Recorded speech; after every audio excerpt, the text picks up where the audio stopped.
Assalamualaikum warahmatullahi wabarakatuh. Kita akan lanjutkan perkuliahan konsep hardware. Hari ini kita akan berdiskusi tentang motherboard atau mainboard ya. Jadi ada yang bilang motherboard, ada yang bilang mainboard. Nah, motherboard ini tempat di mana semua komponen terpasang, termasuk juga menerima power atau menerima daya dari power supply dan menyediakan jalur data untuk berkomunikasi ke komponen yang lainnya. Waktu awal-awal motherboard ini dibuat, tentu saja hanya sedikit komponen yang bergantung di dalamnya, jadi nggak banyak. Tapi kalau kita lihat di motherboard yang sekarang bukan yang kelas barebone, tapi kalau kelas form faktornya ITX atau ATX, maka kita bisa lihat bahwa banyak sekali komponen yang bisa kita tambahkan, sifatnya modular dalam berbagai macam atau bentuk komponen yang bisa kita pasangkan ke dalam motherboard. Nah, saking sedikitnya waktu awal-awal motherboard ini dibuat oleh IBM hanya untuk prosesor dan satu buah slot kartu yang bisa dipasangkan ke dalam motherboard. Kemudian berkembang dengan adanya floppy drive, kemudian ada memori, modul memori maksudnya, kemudian juga modul-modul yang lain kita bisa menambahkannya ke dalam motherboard. Tapi kalau kita lihat lagi trennya sekarang, motherboard ini sudah mulai terbagi segmentasinya. Ada yang motherboard memang bisa banyak menampung device-device atau periferal yang bisa kita hubungkan ke dalam motherboard. Ada juga motherboard yang memang sudah all in di dalamnya, jadi semua sudah jadi satu, kita tinggal pakai, sudah ada memorinya di dalamnya, ada prosesornya, ada LAN card, sound card, VGA card, semua udah jadi satu, atau istilah lainnya namanya single board computer. Nah, itu semua udah all in jadi satu, paling ekspansinya hanya sedikit. Kemudian ada juga motherboard yang setengahnya itu sudah dipenuhi di dalam motherboard seperti VGA, soundcard, dan LAN. Mungkin ini sudah jadi satu, tinggal kita menambahkan hard drive atau hard disk, memori, dan prosesor. Nah, ada yang seperti itu. Tadi saya sempat sebutkan beberapa form factor, ada ITX, ada ATX, ini namanya ukurannya. Jadi kita selain memilih komponen apa yang mau kita masukkan ke dalam motherboard, kita juga harus menyiapkan motherboard kita ini sesuai dengan kondisi atau lingkungan yang akan kita maksudnya kita pakaikan motherboard ini ke dalam lingkungan yang seperti apa. Kalau misalkan lingkungannya itu menuntut Anda untuk memiliki PC dengan ukuran kecil, maka Anda memilihnya mungkin yang mini ITX. Tidak mungkin menggunakan yang form factor ATX atau ITX. Jadi kita melihat lagi kondisinya. Bisa jadi ya memang Anda dipaksa untuk menerapkan sistem komputer yang kecil-kecil komponennya atau ukurannya kecil-kecil ya, bukan komponen tapi ukurannya kecil, sehingga Anda harus memilih motherboard juga yang ukurannya kecil. Nah, sebenarnya ukurannya tidak berpengaruh terhadap kinerja dari sebuah sistem komputer ya, tapi yang mempengaruhi kemarin kita sudah lihat prosesor, memori, hard disk. Nah, tiga komponen ini tentu saja yang berpengaruh secara besar terhadap sistem komputer Anda. Jadi bukan ukurannya yang atau form factornya yang mempengaruhi. Dengan adanya berbagai macam ukuran, tentu saja komponen yang mau kita tambahkan atau device dan peripheral yang akan kita konekkan ke motherboard itu juga tergantung dari ukurannya. Nah, ini juga nanti yang menyebabkan adanya berbagai macam standar casing komputer atau casing motherboard lah. Mungkin kalau sekarang tuh ya tadi sudah banyak segmentasinya. Ada yang paling kecil mungkin Anda pernah dengar Intel NUC PC atau Gigabyte Brick atau apa tadi ya, ASRock apa gitu, itu juga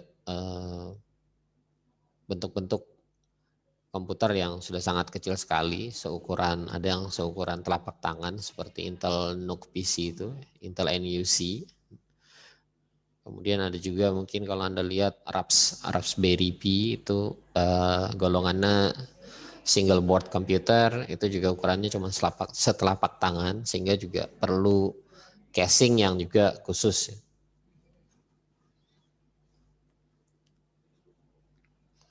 Anda bisa lihat berbagai macam perbandingan form factor di motherboard.org ya. Mungkin Anda ingin lihat ukurannya seperti apa saja sih. Kemudian berapa panjang kali lebarnya, Anda bisa lihat di motherboard.org. Standar lain yang juga terkait di motherboard ada standar soket CPU atau soket dari prosesor. Jadi jangan sampai Anda membeli motherboard nggak bisa Anda prosesor yang Anda beli juga tidak bisa dicolokkan ke motherboard tersebut karena berbeda soket. Walaupun chipsetnya sama-sama Intel, kemudian prosesornya sama-sama dengan Intel juga belum tentu soketnya sesuai. Jadi Anda harus memperhatikan antara soket dengan prosesor yang Anda beli itu harus sesuai. Nah, bagian terpenting yang kemarin juga sudah kita pelajari ada chipset, biasanya ada, kalau ada prosesor baru tentu saja ada chipset baru yang mendukungnya. Jadi kalau Anda ingin berinvestasi tentu saja Anda harus memperhatikan chipset ini, karena chipset ini nanti akan menentukan seberapa jauh dukungan dari motherboard tersebut terhadap prosesor yang akan dipasangkan ke dalam motherboardnya. Kemudian standar yang lain juga ada BIOS. BIOS ini panjangannya Basic Input Output System, di mana pada saat pertama kali komputer dinyalakan sistemnya pasti dirunningkan oleh si BIOS ini. Nanti BIOS ini ada pembahasan di materi yang lain, lebih detailnya nanti di sana. Kemudian untuk mempertahankan isi dari BIOS ini atau setting di BIOS ini, maka di dalam motherboard itu ada RTC, real time clock chip. Biasanya ada baterainya, di situ ada baterai kancing, baterai bulat itu, yang mana di situ dipakai untuk menghidupi jam atau real time clock yang ada di dalam motherboard. Jadi kalau Anda cabut baterainya ya settingan di dalam BIOS Anda itu akan hilang. Nah, ini sepele sebenarnya, tapi ini vital ya. Kalau Anda pakai motherboard, pakai laptop, di motherboardnya laptop itu juga ada sebenarnya RTC-nya dan juga ada baterai CMOS istilahnya atau baterai BIOS, di mana kalau Anda cabut ya resikonya juga sama. Settingannya akan kembali ke setting awal atau setting pabrikan. Nah, salah satu setting yang vital di situ adalah setting real time atau setting waktu yang saat ini, jam, tanggal, bulan, hari, tahun.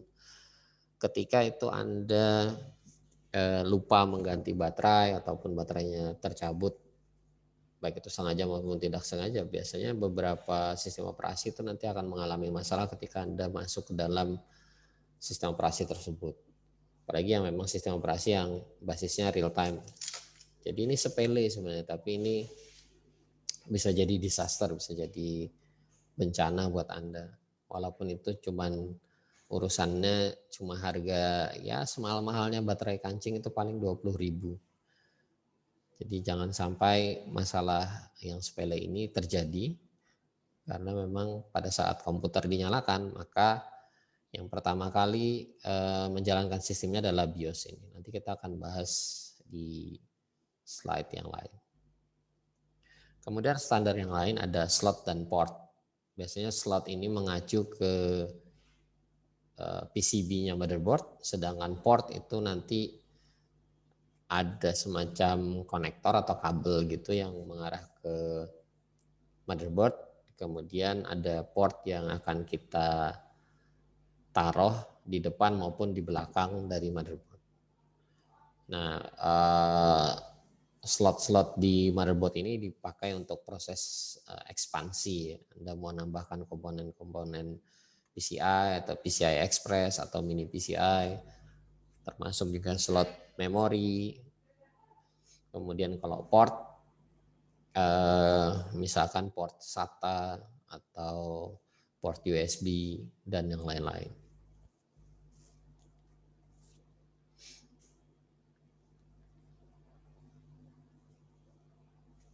Nah, tadi di depan mungkin saya sempat sebutkan bahwa beberapa motherboard itu sudah beberapa peripheral atau device itu sudah embed atau sudah ada di dalam motherboard. Contohnya seperti sound card, NIC, ada juga Bluetooth dan Wi-Fi juga kadang sudah ada modulnya di motherboard, termasuk VGA card dan yang lain-lain. Nah ini bisa jadi motherboardnya sudah ada device-device tersebut sehingga slot atau port di motherboard tersebut dikurangi. Ya bisa jadi PCI Express-nya cuman 2 misalkan atau cuman 1. Kemudian port USB-nya karena disupport oleh si motherboard, header-nya dihilangkan. Kadang ada header tambahan untuk USB itu dihilangkan. Tapi ada juga yang bisa diekspansi seperti itu. Kemudian VGA card dan sound juga kadang sudah disediakan oleh si motherboard sehingga mungkin motherboardnya tidak menyediakan lagi slot ekspansi untuk menambah sound card ataupun menambah VGA card. Jadi motherboard yang biasanya sudah all in one itu mengurangi ketersediaan slot dan port untuk ekspansi karena sudah disediakan oleh si motherboardnya.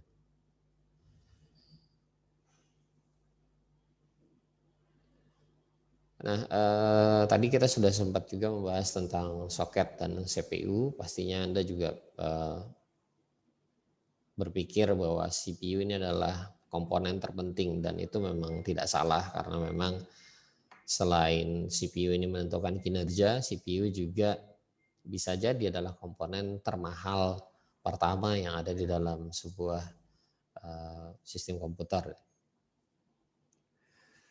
Kemudian kita pasti juga punya pemikiran semakin cepat sebuah prosesor, maka akan semakin cepat komputer tersebut akan beroperasional. Tapi ingat, di beberapa pertemuan sebelumnya saya sudah sampaikan bahwa kinerja komputer kita itu ditentukan selain oleh CPU juga ada komponen-komponen yang lain. Kemarin kita juga sudah lihat di task manager itu ada CPU, memori, kemudian hard disk, I/O-nya ke hard disk, proses input output atau proses read write, dan network kalau Anda menggunakan aplikasi-aplikasi yang berbasiskan jaringan. Jadi apalagi sekarang ya, kita banyak main game-game jaringan, nonton streamingan ke internet, ke YouTube dan yang lain-lain, maka komponen-komponen yang terkait dengan jaringan itu pastinya akan mempengaruhi kinerja dari keseluruhan sistem komputer Anda. Untuk soket yang terkenal mungkin 2 ini ya, ada soket punyanya AMD dan soket punyanya Intel. Nah dulu ada namanya PGA socket atau pin grid array, dulu masih pakai pin. Jadi prosesor-prosesor zaman dulu itu masih ada kaki-kakinya. Kaki-kakinya ini nantilah yang akan kita masukkan ke dalam soket. Contohnya misalkan soket 7. Soket 7 ini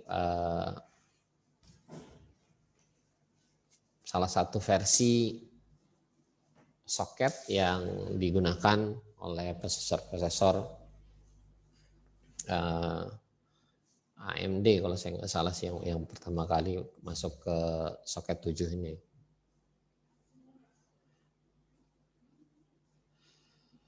Nah, kalau sekarang mungkin sudah bukan pakai pin lagi ya. Jadi ini tidak lagi menggunakan pin. Kalau Anda lihat di prosesor sekarang, Anda balik di bawahnya prosesor itu bukan pin atau seperti jarum gitu, tapi sudah berupa titik-titik atau bulatan-bulatan.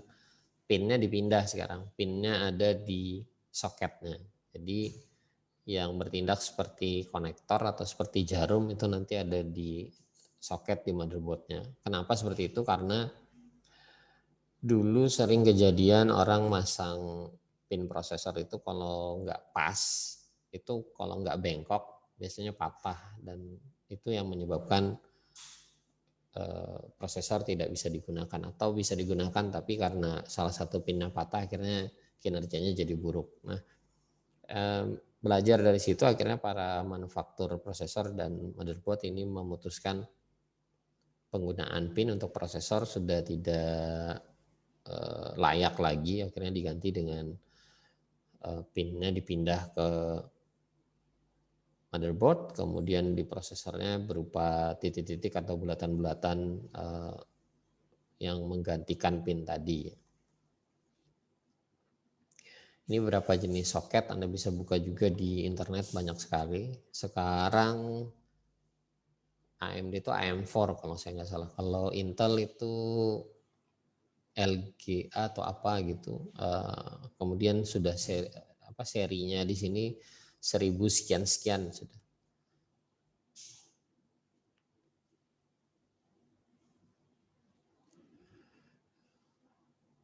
Nah, ini penggantinya tadi, kalau tadi pakai pin grid array berupa pin diganti dengan LGA, line grid array. Jadi kita tidak lagi melihat ada pin di situ atau ada jarum-jarum, tapi berupa bulatan-bulatan atau titik-titik.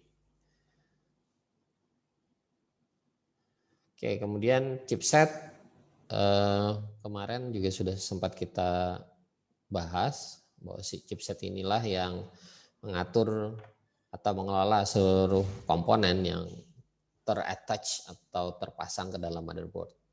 Umumnya ada dua chipset, ada not bridge dan short bridge. Kalau Anda masih ingat kemarin, not bridge itu dipakai untuk mengelola, yang not bridge ya, dipakai untuk mengelola tiga komponen. CPU atau prosesor, kemudian memori, dan VGA card atau video card. Kemudian yang short bridge itu selain dari tiga itu. Dan kalau Anda lihat layoutnya di motherboard, not bridge itu pasti dekat dengan tiga komponen itu ya. Chipset not bridge itu pasti dekat dengan ketiga komponen ini.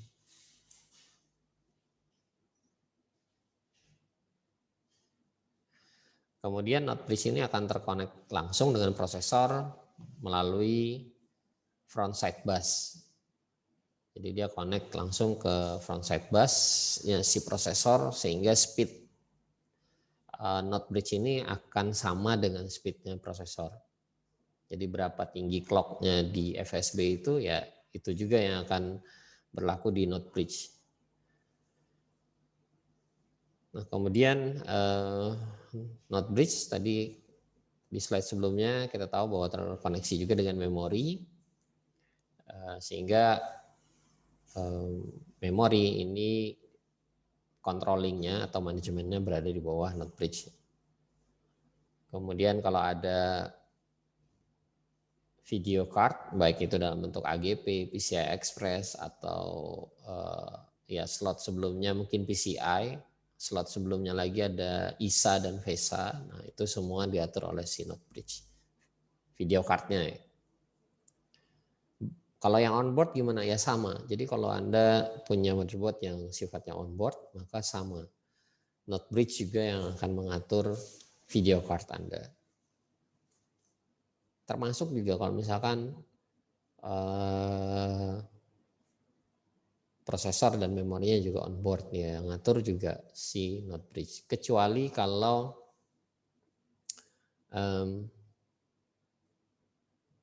single board computer. Nah, single board computer itu tidak ada not bridge dan switch bridge. Atau beberapa model motherboard itu meniadakan arsitektur Node Bridge dan Source Bridge. Itu mungkin sekali seperti itu. Tapi pastinya ada beberapa hal yang bisa dikorbankan karena memangkas dua chipset ini dijadikan dalam satu chipset tentu saja akan memberatkan satu chipset tersebut. Kemudian kalau kita lihat dari keberadaan speed atau kecepatan, maka Source Bridge tentu saja lebih lambat daripada Node Bridge. Karena apa? Karena Source Bridge kan yang di manage tidak secepat device yang ada di Node Bridge. Source Bridge ini kan memanage USB, PCI Express. Nah itu biasanya lebih lelet atau lebih lambat daripada device yang dikelola oleh Node Bridge seperti prosesor dan RAM. Biasanya nanti dari CPU kalau misalnya ada komunikasi ke device lain yang diatur oleh Source Bridge, misalkan kayak sound card, maka data dari CPU berangkat ke Node Bridge dulu, kemudian dari Node Bridge akan disalurkan ke Source Bridge, dari Source Bridge nanti baru ke sound card. Jadi modelnya seperti itu ya, karena kalau CPU langsung akses ke sound card, tentu saja nggak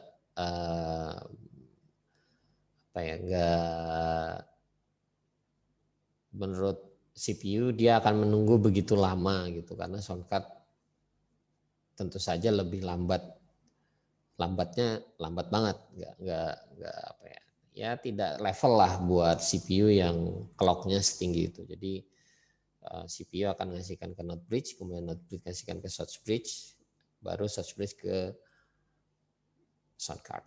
Mirip kalau Anda masih ingat kemarin hierarki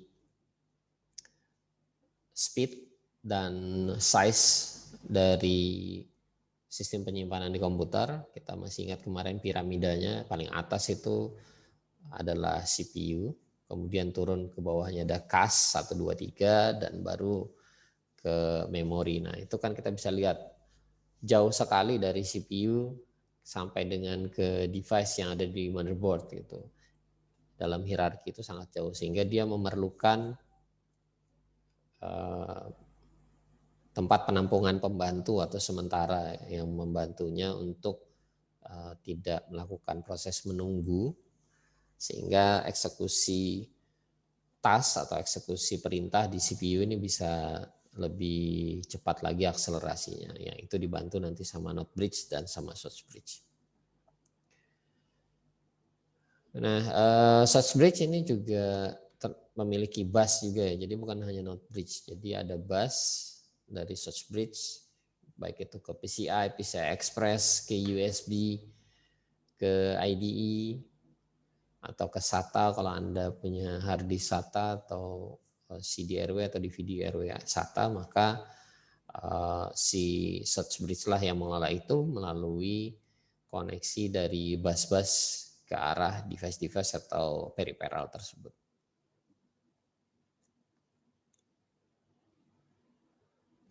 Nah ini yang kemarin juga sudah sempat kita bahas atau diskusikan, setiap kali ada CPU keluar yang baru, misalkan Intel generasi 11, maka pasti ada chipset yang menyertainya. Jadi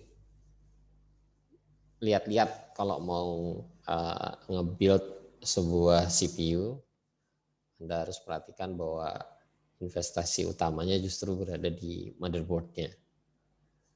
Semakin terbaru chipset yang Anda miliki, maka akan semakin panjang proses, bukan panjang sih, maksudnya semakin lama proses upgrade yang bisa disupport oleh si motherboard tersebut. Paling enggak kita bisa siapkan untuk 3 sampai dengan 5 tahun ke depan untuk chipset terbaru yang kita miliki. Nah, karena chipset ini tidak seperti CPU yang bisa kita cabut atau bisa kita upgrade, kita ganti dengan yang lebih baru. Jadi chipset ini terpatri atau disolder ke motherboardnya.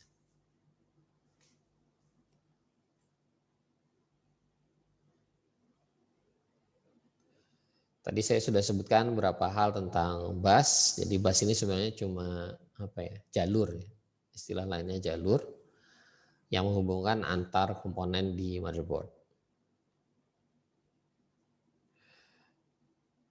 Karena jalur ini menghantarkan data, maka semakin banyak jalur yang bisa dibuat oleh si perusahaan motherboard misalkan dari satu komponen ke komponen yang lain, maka semakin cepat kinerja yang bisa diperoleh oleh si motherboard tersebut atau sistem komputer tersebut. Jadi motherboard juga punya andil sebenarnya dalam kinerja sebuah komputer. Antara 30-40% saya rasa itu adalah andilnya dari motherboard. Jadi kalau Anda memilih motherboard yang salah, maka kinerja komputer Anda juga akan terpapas 30-40%.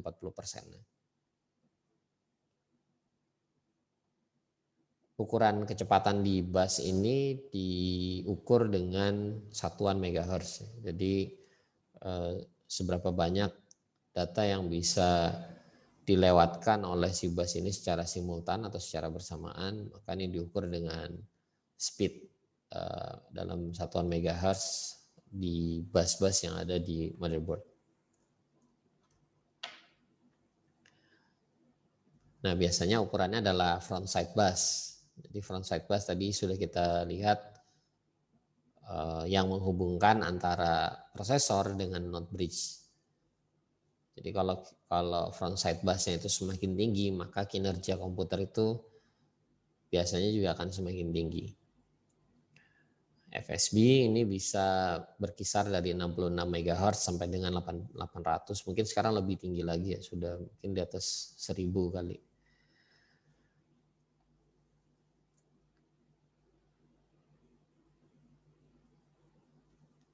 Jadi yang berpengaruh terhadap performance atau kinerja komputer ini ya bus ini tadi dan speed dari bus itu. Jadi ada satu rule of thumb yang bisa Anda acu, semakin cepat bus sebuah komputer, maka akan semakin cepat dia beroperasional.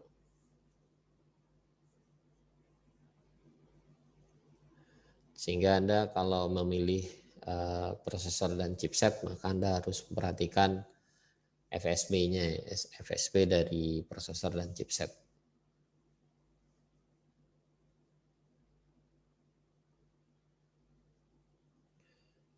Nah, kemudian level 2 cache di CPU ini biasanya akan terkoneksi dengan backside bus.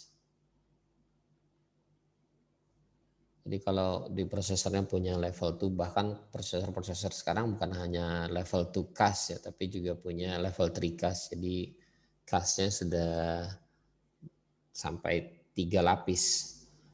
Karena memang beda speednya sangat jauh dengan register di CPU, sehingga memang perlu dibantu dengan cache sampai 3 jenjang.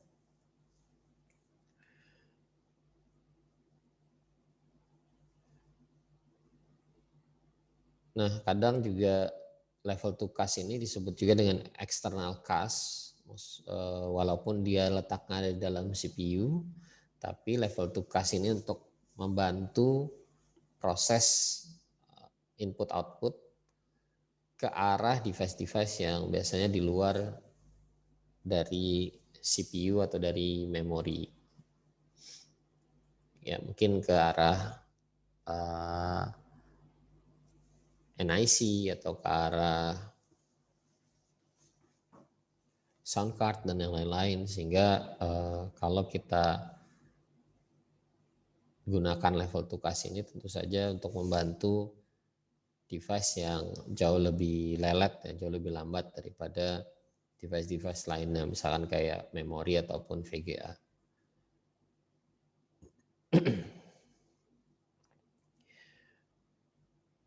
Nah, memori karena tadi juga di bawah pengelolaannya node bridge, maka dia juga akan terkonek busnya ini dengan node bridge. Kemudian untuk port seperti SATA USB, maka ini connect-nya biasa lewat short bridge.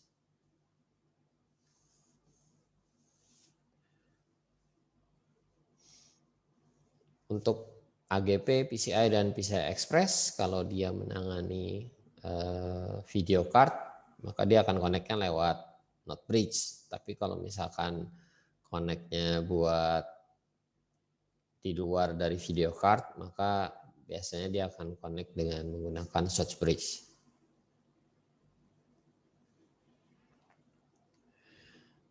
Kemudian untuk slot memori dan periferal yang lain, kita tahu bahwa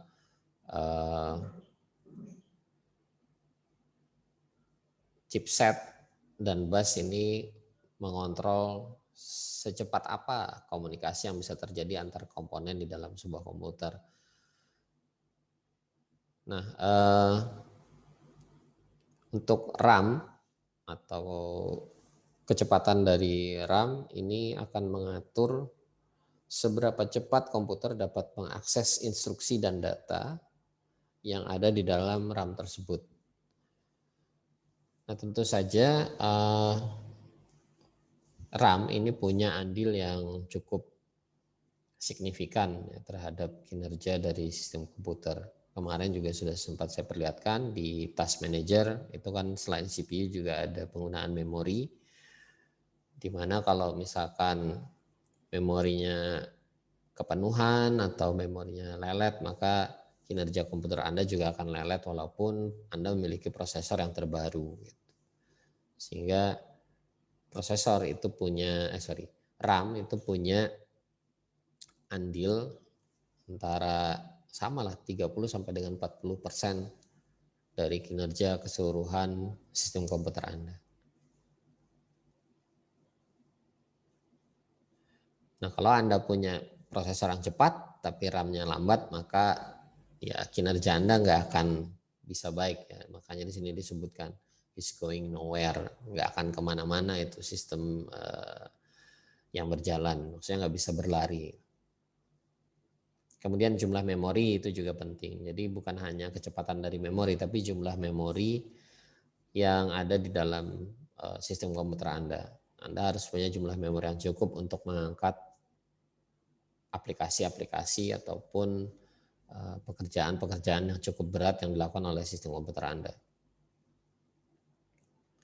Ada semacam aturan sederhana, semakin banyak kapasitas memori yang Anda tambahkan ke dalam sistem komputer Anda, maka akan semakin baik. Walaupun itu juga tidak bisa kita jadikan patokan. Ada satu titik nanti ketika Anda sudah menambahkan memori, sistem Anda udah mentok, nggak bisa lagi kinerjanya bertambah. Ya, kalau sudah sampai situ berarti Anda perlu lihat apa nih yang perlu ditambahkan. Bisa jadi harddisknya, kalau kemarin kan harddisknya misalkan IO weight-nya begitu tinggi, mungkin harddisknya perlu berubah ke dalam bentuk NVMe misalkan dari SSD, atau sebelumnya Anda masih pakai harddisk yang platter, harddisk yang berupa motor dan piringan. Nah, itu juga memperlambat kinerja komputer Anda, maka Anda harus ganti dengan yang SSD. Kalau SSD sudah lambat juga berarti Anda harus ganti yang NVMe. Kalau semua sudah lambat berarti ya memang harus ganti komputer baru, ya seperti itu.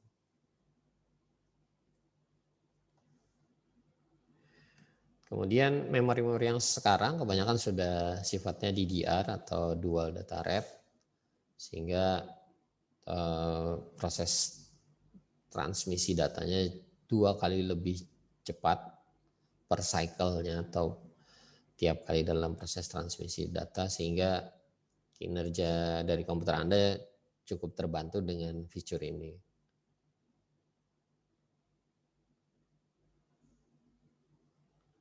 Kemudian di motherboard itu juga terkadang tersedia lebih dari satu slot untuk menambahkan memori. Jadi Anda bisa mengekspansi atau menambahkan memori Anda ke motherboard tersebut.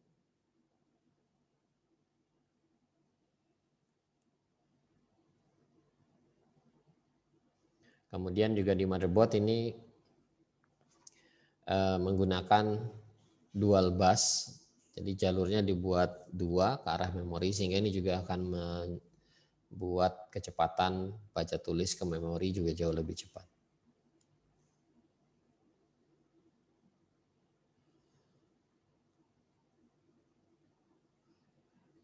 Nah, tadi saya sudah sampaikan bahwa di motherboard itu punya slot untuk memori. Ada yang satu, ada juga yang lebih dari satu, ada dua, ada 4. Biasanya kelipatan 2. 1, 2, 4, 8, dan seterusnya. Kemudian kalau Anda lihat nanti model slotnya itu tentu saja seperti kayak sisir gitu. Modul memori itu kan bentuk pinnya seperti sisir, nanti itu yang akan dipasangkan dengan slot yang ada di motherboard.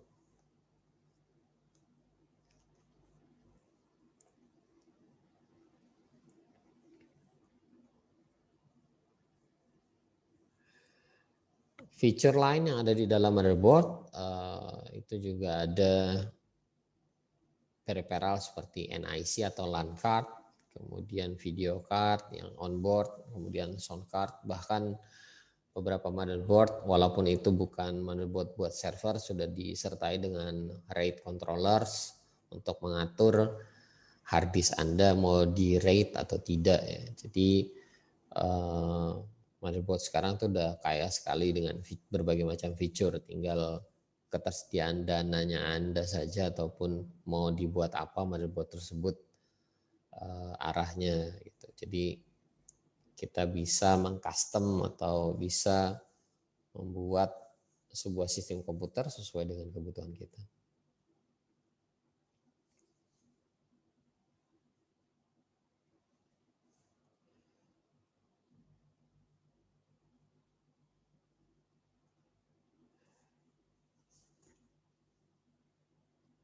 Nah, tadi sempat saya sebutkan di depan bahwa ada motherboard yang semua sudah lengkap, tinggal Anda tambahkan cuman hard disk atau CD RW atau DVD RW plus power supply dan casingnya sudah. Nah, itu. Semua udah ada dalam satu board tersebut.